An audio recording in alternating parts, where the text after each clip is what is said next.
I'm Theo Sullivan, and I serve coffee at the Westport Library.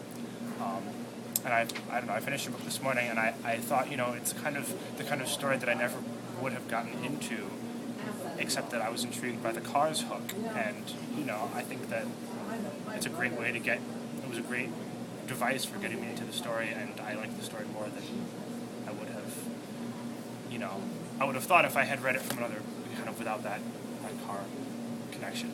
So Cool. I thought that was neat.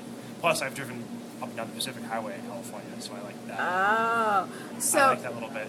Oh, that's cool. So guys can get into it, and then can read this book. Well, I think I liked this the point of view switching because it did a good job of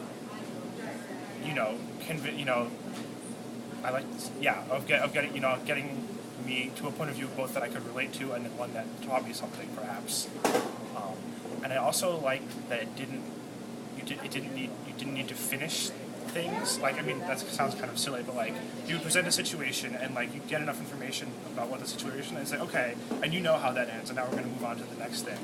And kind of, I liked figuring out how the situation had resolved itself based on, the new time period starting a couple years later.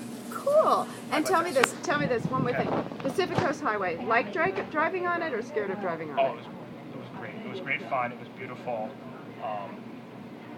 I only drove north, so I did not have to. I had that lane between me and the other side. You can tell the difference, right? I mean, that it would be different. It would be very different. So, but I loved driving the Pacific Coast Highway.